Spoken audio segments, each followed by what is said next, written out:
Game 2 of the NBA Finals just wrapped up like 2 seconds ago. This series is actually the craziest NBA Finals series I think I've ever watched with my two eyes.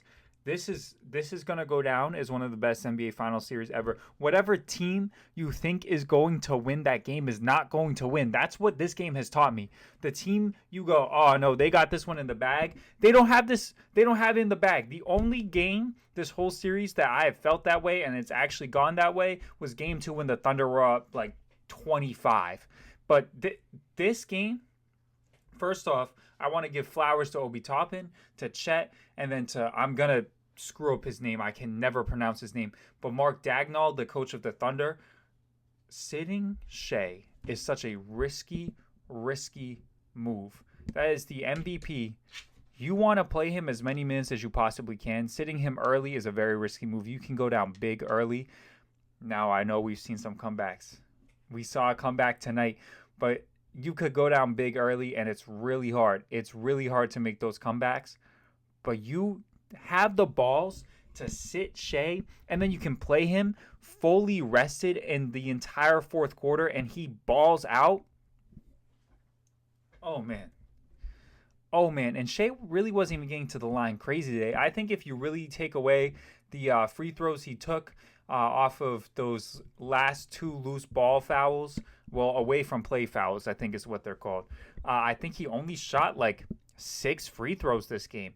And if you're Indiana and you're looking on paper and you're seeing Shea has only shot 6 free throws, you're thinking he had 12 points and just won the game. He just ended with like 33. I don't know the exact stats. The game just turned off. They're interviewing Shea right now. I think Chet played amazing. He was banged up bad. There were plenty of times where he went down and I thought he was going to be out for the rest of the game. He went to the sideline limping, walks over to the bench and goes, I'm good, and goes right back in. I mean, we know players that are built that tall, that scrawny, have a lot of injury issues. And Chet has had some injury issues in the past already in his very young career, and it doesn't look like that's going to be any different. But just the shell you've got to have to take. And it wasn't some easy, like, he was twisting his ankle. He was getting banged in the shin, banged in the chest. Pause. He was getting banged everywhere. He was getting hit around a lot. And he played an amazing game. He didn't look like he gave up at all. Even when he was limping, it felt like he was still trying to give it all he could. I think Tyrese Halliburton only scored like 16 points today. It feels like he scored 25.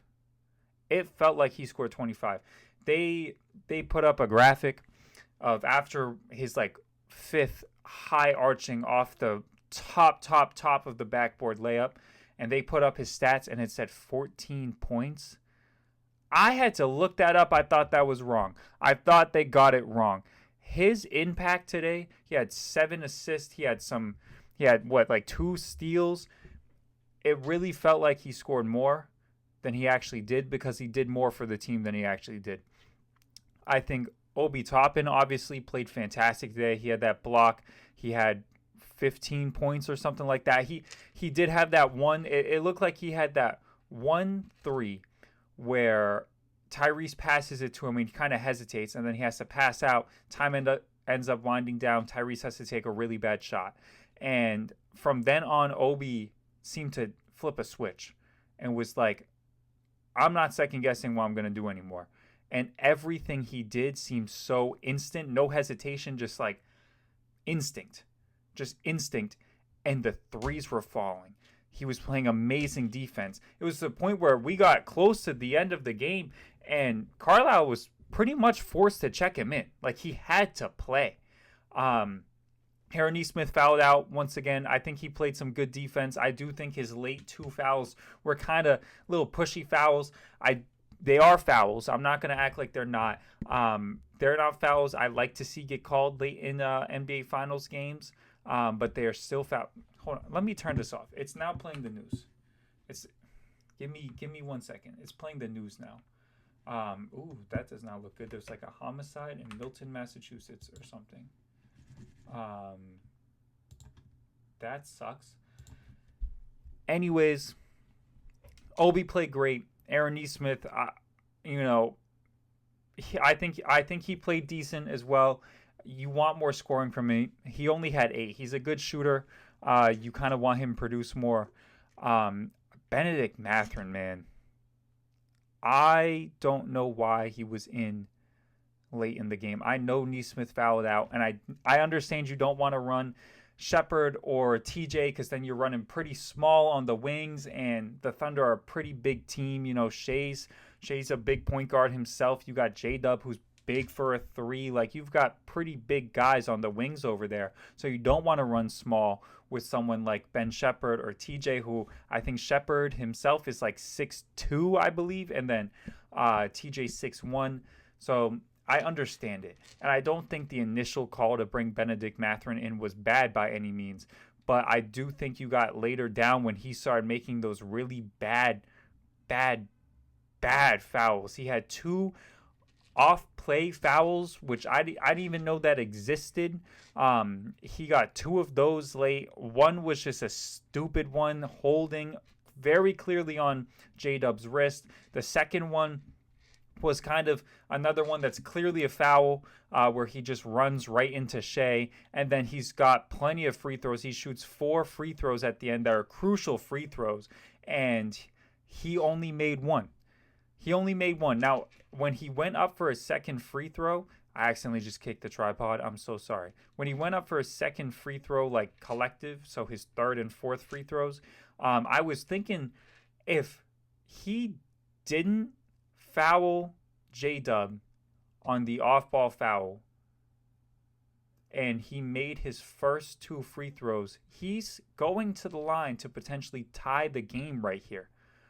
But unfortunately, because of the situation, he's actually going down to cut it to maybe 4, only ends up being able to cut it to 5 or maybe 3, regardless, it's still at least 1 possession, and I really feel like right there is when the Pacers lost it.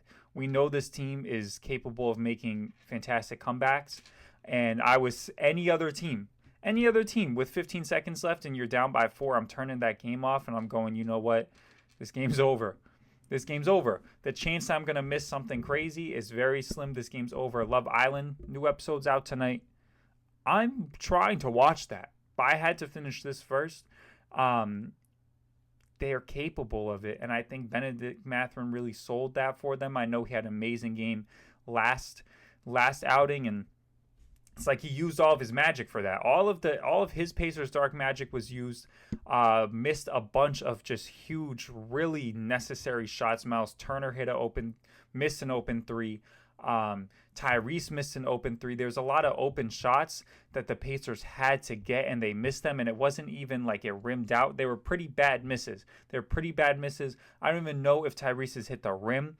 Pascal went up and tried to get it and just couldn't hold on. It was really sloppy at the end of there for the Pacers. Very uncharacteristic. I think they played an amazing game as a whole, and usually the Pacers will let you have the first 47, but they want that last 1 minute. But this one felt more like they got the first 47 and lost that one final minute of the game. I'm excited for Game 5. I honestly think it's a must-win game. Can't go down 3-1. You can't go down 3-1, especially not to a team like the Thunder.